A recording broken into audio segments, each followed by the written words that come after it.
Without a doubt, your digital front porch on the internet is your website. But not only do you want to make sure that your website's giving your audience the right message, but above all, the holy grail, it has to be converting and converting on paper. Prove it to me. Get the receipts. There may be a couple of things on your website that we need to adjust to make sure your audience is giving you that high five, and a high five that includes their credit card in their hand. But before I load you up on a bunch of tips, how do you know if it's working or not? How do you go through a checklist and audit and assess this? That's exactly what we're going to do in this video. I'm going to tell you how to be able to figure out if your website is working or not without a math degree, a computer science degree, or a Google Analytics degree, because that thing changes all the time, and I am running a small business over here. I don't have time for that. My name is Ashlyn Carter. I'm a conversion copywriter and brand and launch strategist for creative entrepreneurs. Hit like if you appreciate that. I will always tell you if you have spinach in your digital teeth, and I'm not going to let pretty ever die on the hill of conversions for you, because design and copy work together in flow, in tandem, to get you that conversion, to get the action to happen. Hit the subscribe button and the bell next to it. That supports my channel and helps me continue to be able to pump out videos just like this. And let's get straight into it. Number one, the first way that we know if your website is working is because we understand and we know we have a agreed upon definition of what a conversion is. I might just be getting a little angsty in my old age of being an elder millennial here, but there's a lot of people talking about conversion out there, content that converts. And I'm not sure if they know on paper how to prove what a conversion action is with math. So I'm going to show you that right now. I'm going to break this down and also give you a go-to website that you're going to need to pin in your favorites bar because it's that good. But before I do that, let me just explain my hot take opinion on websites. After working with thousands of students and dozens of clients at my agency, I'm just going to go ahead and say it. You need to be able to build a website that can run by itself for a year, maybe even more, without any big substantial updates and make you money. Because here's why. Big businesses, they have the luxury of having a whole product development team or whatever. That's us. When we're small businesses, we're building the thing. We're also usually a lot of times in the weeds of customer service or the client services. We're tiny teams if we have a team at all. The grit that goes into a gut overhaul is substantial. My whole goal with my business is to be able to teach you things that you can do on your website so it's converting and so it's working. So back to how you know if it is converting. I'm going to put a list over the side of action steps that could be taken, but in simplest terms, a conversion is the number of visitors, and you categorize your visitors as unique views. So individual human beings and sets of eyeballs. I'm not talking about people that come back multiple times to your website. I'm talking about individual human beings that land on a page and see it and take the action that you want to happen. Again, whatever that action is that you decide you want it to be. For the most part, when people talk about conversions, they do mean a purchase, but a conversion can mean other things depending on the page. Every creative entrepreneur out there, you need to figure out what is the number one goal of your website and what's the number one goal of every individual page of your website. My students out there in copywriting for creatives, you know this. You've already done this. Congratulations. Pat yourself on the back. And if you're not in copywriting for creatives, look down below. It has helped thousands. I'd love for it to help you next. You can hop on the waitlist for when doors open next. Let's do a little practicum example together. Pretend I am a website template designer and I have 6,000 people, 6,000, remember, individual sets of eyeballs, land on my website for the month of September. So what would my conversion rate be? We can do this on paper. I'll show you that in a sec, or we can go to my favorite tool, geteasysolution.com. This is not an ad. I just found this website one day and I am obsessed with it. We can plug in some numbers there and see what the conversion rate is. Okay, here I am at geteasysolution.com. This is a lot easier than paper. Let me see if I can shrink some of these ads. What we want to do is come over to the percentage calculator, step by step. That's the one I'm going to click on. It has like a reverse engineering way as well, which is really helpful. I use this a lot of times when I'm like crunching numbers before a launch. But for this, we know, okay, we had 100 people purchase and we had 6,000 visitors. So I'm going to calculate that. It's going to break down exactly what it did for those of us who aren't so great at math. But what we come down to is that was an almost 2% conversion rate, about a 1.6. So if we're doing that a little bit more, we're going to see like how, let's see, we want this page to convert. What if she makes 300 sales? I'm using very round numbers. Put this down. Awesome. That would be great. So that tells me like I would love to get this page operating more in that standpoint. Make sense?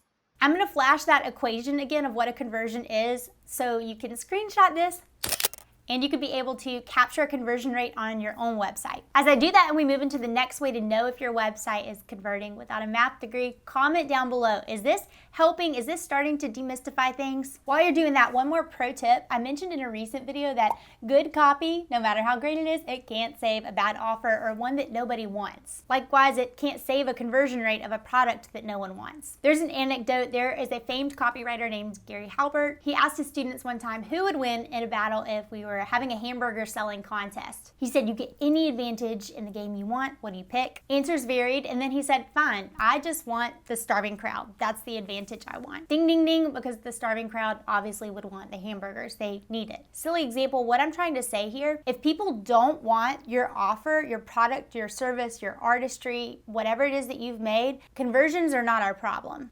We need to go back to the product. But once you do have that, you've thrown spaghetti at the wall, you've figured out, you've built something that people want, then we get to have fun with it and we can play with conversions. My next best tip is to get realistic about your website conversion rate or where you should be. So we need to understand out there in the world, what is a realistic conversion rate that we can understand? I'm passionate about this because, again, after being in this so long, I see a myriad of creatives who just, for no fault of their own, they had no idea what an expected conversion rate is. And so they're putting these pressures on themselves that they should be getting a certain number, and they didn't realize that they were already sitting in a great rate there. They just had a traffic problem. For most of us out there, and there's absolutely variances on what kind of landing page is it.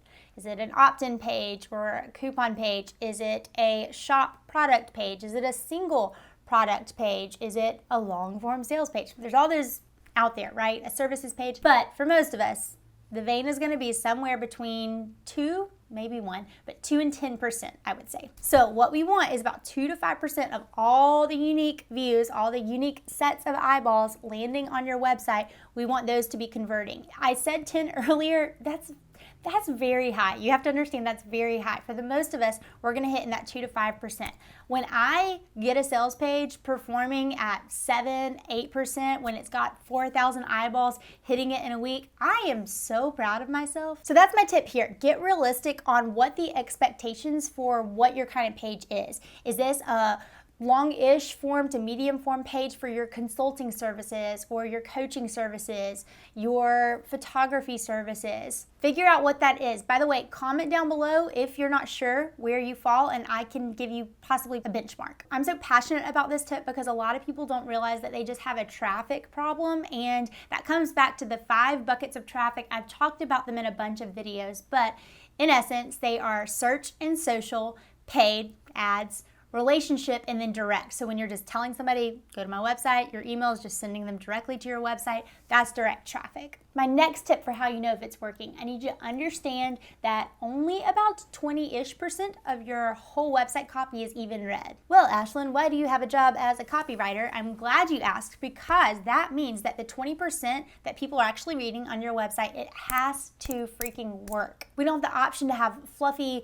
copy that doesn't really say anything specific on there. We need every single word to work. I've talked about this in a video before and I will link it down below, but people have different buying styles. So just because you like to buy a certain way doesn't mean everybody likes to buy that way. And that's why long form copy, or copy that offers a menu of different levers to pull in the sales psychology, that works so well because the person that is attracted to whatever part it is can just go off on their merry way, learn that part, and start to make a buying decision. I pulled in a Jack White quote in a recent video, and here's another one. It's the concept that selling is no more than just asking questions and trying to help someone decide if something's for them or not. If you're not quite sure if your marketing copy, your website words, your verbiage, any language that you're using across your brand messaging, you're not sure if it's working or not, look down below. I have an all new free challenge coming up, and I'm so excited about it. You can go to ashlynwrites.com/challenge to get on the list. Get your pencils ready. This is like back to school, but for your business, it's going to be a good one. Okay, my last tip is I want you to understand, at least from a rudimentary standpoint,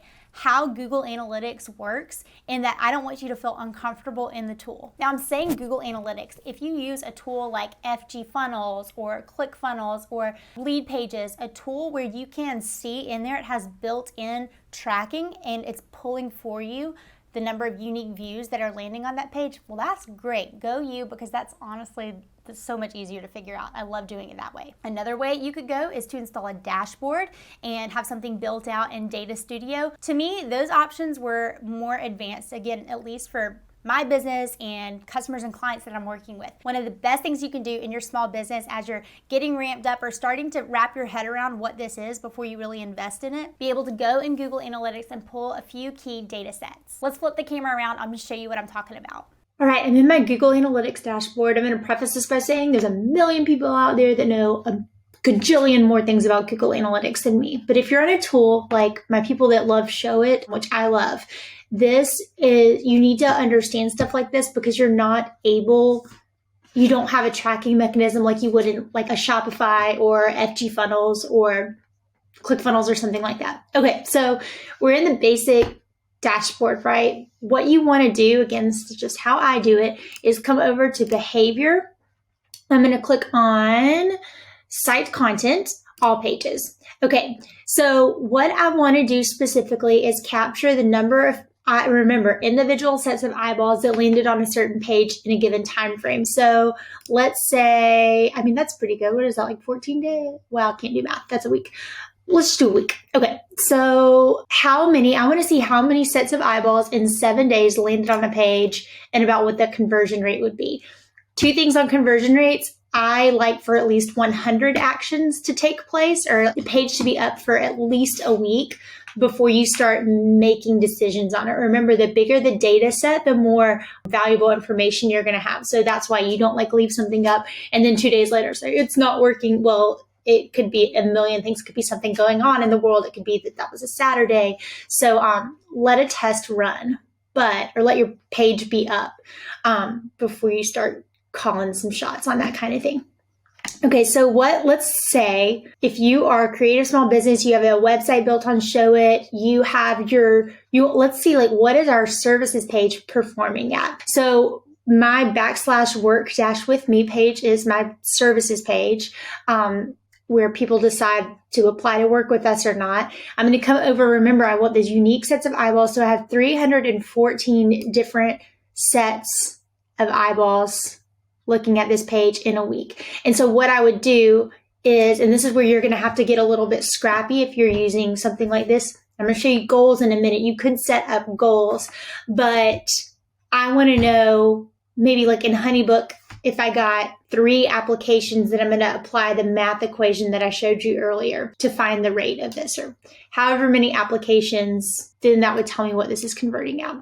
Now, let me show you a couple other things. So if we come back to home, we have a few goals set up. Remember, we've moved, at least again for my business, a lot up because this is so, like, to me, this is clunky unless you have a dashboard set up, which is great, but that can involve a time and expense. We have a couple of Copywriting for Creative students who do dashboards. I'll drop that info below. But I do know 316 people because I've set up goals, again, this is over how many days? Last 7 days, opted in on something. So I like that conversion rate. Remember, I talked about a good conversion rate because I've set the number one goal in my brain. I want people to get on the list. Okay, the last thing I want to show you is how to set up a goal. The best thing you can do is Google how to set up a goal in Google Analytics, but I'll show you where it is. You're going to click over to admin, and then you're going to come to goals, and here's where you can set up. So we, again, completed the application. We've moved all of this over elsewhere, but we've left because I do want to measure